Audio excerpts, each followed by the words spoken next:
Hi, my name's Simon Wood. I'm a principal consultant with B Learning, and I want to talk to you about building self-efficacy in performance management conversations. Clifton's Training Rooms invited B Learning to take part in a co-hosted event as part of their Catalysts for Change program. Invited to these events are OD professionals, HR professionals, as well as managers, small business owners, who wanted to come along and get a sense of what is out there in the learning and development space that would be relevant and interesting to them. So we decided to introduce some of our key methodologies under the umbrella of building self-efficacy, with a particular focus on performance management discussions.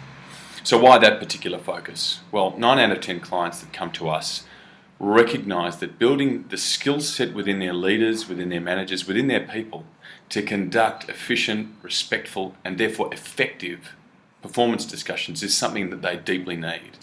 I've got a personal belief that effective performance discussions are at the heart of any organisational success. Why would I say that? It's simply because the performance discussion is not just about setting objectives, it's not just about agreeing on measures and rewards, it's not just about development planning. It's actually the unique and very, for want of a better word, sacred chance to connect with your employees, to connect with your people, to be able to provide meaning for them in their roles and connect what they do to the greater organisational purpose. And even better, if you can actually create the space for them to find their own meaning in what they do. In many ways, calling it a performance conversation limits what it is. It's actually a conversation. And yet the focus wasn't on performance conversations per se, it was on building self-efficacy. And this challenged some of the preconceptions of some of the people that had come along looking for a framework, a feedback model, a coaching model. So what is self-efficacy? Self-efficacy is, in a sense, a psychological construct, much like optimism, much like emotional intelligence. Self-efficacy was a term coined by the famous Canadian psychologist Albert Bandura, who is in many ways the godfather of the social cognitive learning movement. Albert Bandura recognised that we learn not in a vacuum, not, from his point of view, the way that behaviourists would have us believe we learn, which was about stimulus and response, positive reinforcement, about this individual experience of working out what works for us. Rather, he said, we learn within a social environment. We learn by watching others, we learn by engaging with others. Based on the work of Vygotsky, we scaffold on that which has come before. And this was quite revolutionary. One of the things that he recognised was that in order to learn, we need to have a particular resource psychologically that will enable us to do better. And that's what he called self-efficacy.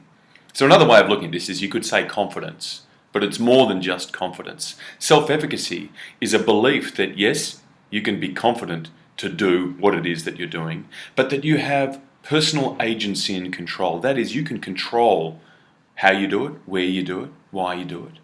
And lastly, that there is a belief that what you actually do will produce good outcomes. Self-efficacy as a theory sits very much under the work motivation banner. So that set of studies, so other people in that field, Victor Vroom with expectancy theory, you might talk about things like Herzberg's two-factor motivational theory, you might even talk about, Abraham Maslow's hierarchy of needs. You've got to do this in order to release that discretionary energy. Problematic, there's some, problems with some of those models. What self-efficacy tells us is that it's a state of mind that is transient. Some call it state-like, as opposed to trait-like. And therefore, if it's state-like, it can be developed, much like resilience, hope, optimism, and other constructs which sit under the broad label of psychological capital.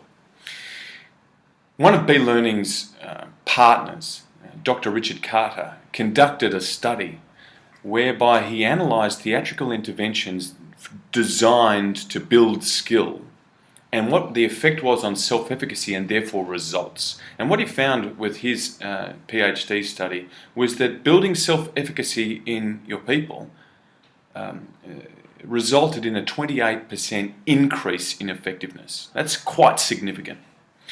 So how is self-efficacy built?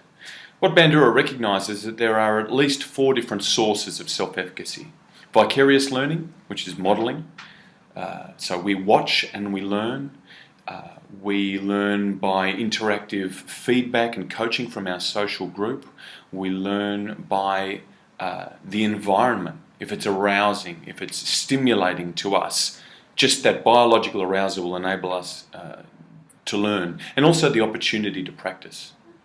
So this, funnily enough, fits in absolutely with B-Learning's open progress methodology and approach to learning, which is providing modelling through theatrical interventions, film and digital, through feedback and coaching, through our signature Rehearse for Reality experience, through an arousing, stimulating environment by creating wonderful, entertaining reflections of people's workplace via theatrical or film and digital interventions, as well as the opportunity to practice, which of course gives rise to mastery. And we demonstrated this at the event at Clifton's last night. We produced, after a discussion of definition of self-efficacy, we produced a piece of forum theatre and then invited people to take part in our process, which is usually about debriefing and uncovering what are the unconscious themes and issues that are flying by in any one interaction, and then asking them to interview the characters and then coach the characters.